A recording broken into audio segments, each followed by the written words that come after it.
And the Spitting Image, Chapter 10, entitled The Birdcage.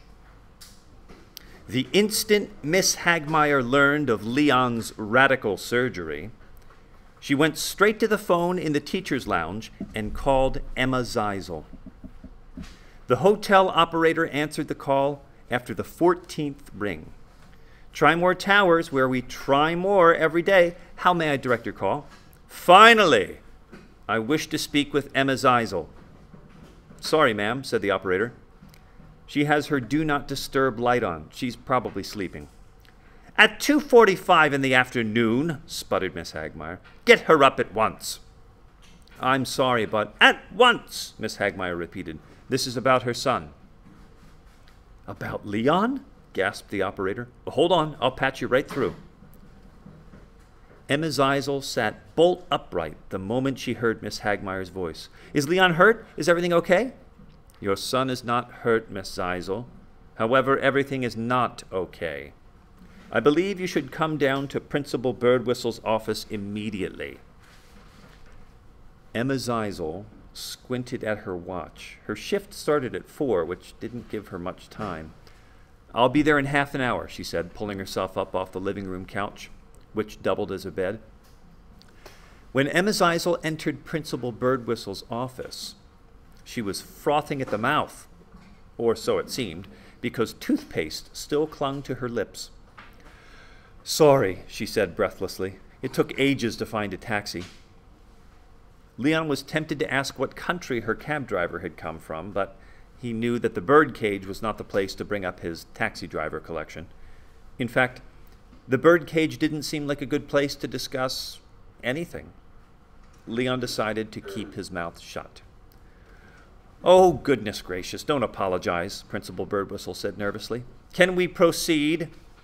Miss Hagmaier said impatiently, without so much as a hello to Emma Zeisel. I'm on a very tight schedule. Very well, Phyllis, said Principal Birdwhistle. She turned to Emma Zeisel. At Miss Hagmaier's suggestion, I've been looking over your son's record. He is a bright boy, there's no doubt about that. But Miss Hagmaier is concerned that, well, perhaps it's best if she explains. Miss Hagmaier got straight to the point. I'll be frank, Miss Zeisel, we have a problem. A serious problem. Take a look. She pulled the unicorn from her satchel, gingerly exposing its underside. Your son is responsible for this. Emma Zeisel burst out laughing before Miss Hagmaier could finish her sentence. Excuse me, she said after regaining her composure. I want to be clear about this, Miss Zeisel, said Miss Hagmaier. Animal vandalism is not to be taken lightly. If Leon did this, I'm sure he had a reason. Whose animal is it? Animile, corrected Miss Hagmaier. It is Henry Lumpkin's unicorn that your son mutilated. Leon's mother rolled her eyes. I know all about Henry Lumpkin. The kids call him Hank the Tank. Maybe you should worry more about how he mutilates his classmates. We're not here to discuss Mr. Lumpkin. We're here about your son. The amputated unicorn is only a symptom of a larger matter. Emma Zeisel sighed. I'm all ears. So is Miss Hagmaier, Leon wanted to say. The classical school, Miss Hagmaier said, places great importance on fine motor skills, and as you know, your son's capacities in that domain are seriously delayed. Here, take a look for yourself. She reached forward and handed Emma Zeisel the unicorn, along with a tape measure that she pulled off her neck. If you check the basting stitch at the base of the horn, you will see that your son's handiwork barely averages 2 stitches per inch. At the risk of stating the obvious, 2 SPI is entirely unacceptable. How did you know Leon did that stitching? Emma Zeisel asked. I can spot your son's limitations a mile off. And besides, he doesn't deny it, do you, Leon? Leon shook his head. Let me get this straight, said Emma Zeisel, her outrage mounting. I'm here because of my son's, what do you call it, Stitch count? Correct. Emma Zeisel rolled her eyes again. I'm sorry if I don't put a whole bunch of importance on my son learning to sew stuffed animals. Miss Hagmaier bristled. As I have already mentioned, here and at Parents' Night, the word is pronounced animals. I'm not one of your students, said Emma Zeisel. More's the pity, Miss Hagmaier muttered under her breath.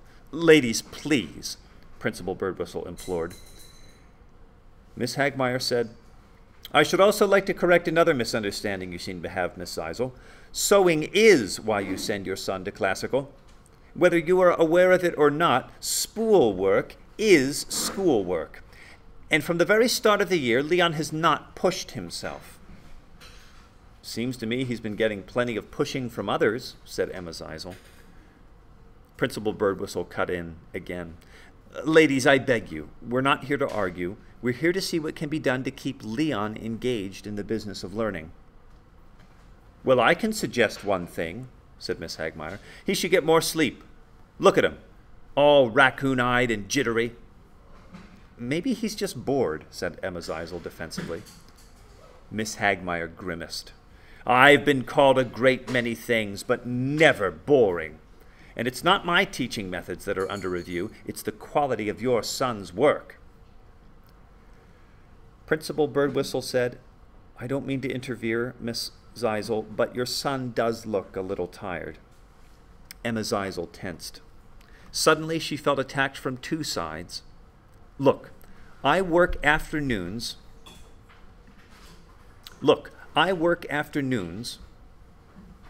and nights trying to keep us going. That means I can't sing my son lullabies and I can't have cupcakes baking in the oven when he returns home from school.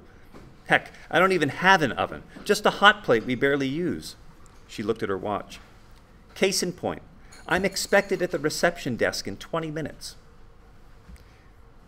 Miss Hagmaier said, however sympathetic I might be to your circumstances, Miss Zeisel, the fact remains your son is lagging behind. His reports and my stitch counts make that only too clear. As far as I'm concerned, Miss Hagmaier, it's the teachers who should be getting the reports, not my son. Now there's an idea, Leon thought. While the three women argued, he distracted himself by composing report cards in his head. Report card for Principal Birdwhistle. Absences, 0.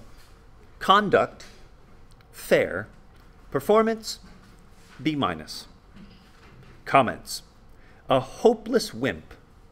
Should learn how to discipline not-so teachers. Report card for Coach Kasperitis. Absences, 1. Conduct, good. Performance, A+. Comments. The best.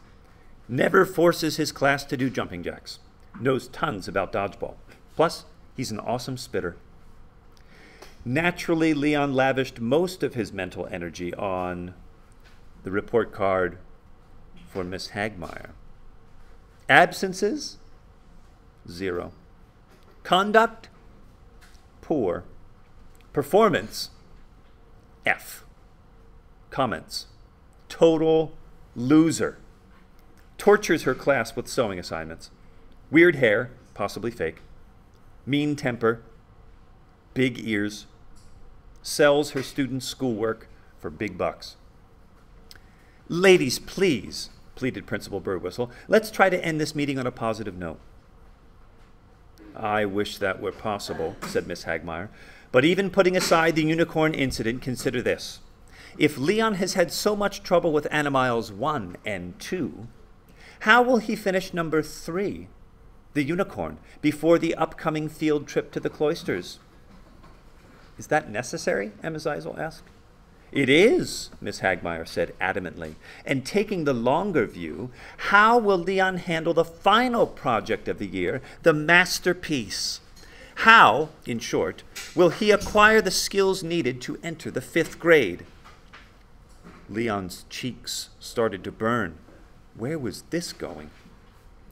What are you saying, Miss Hagmaier? Emma Zeisel asked. Isn't it obvious?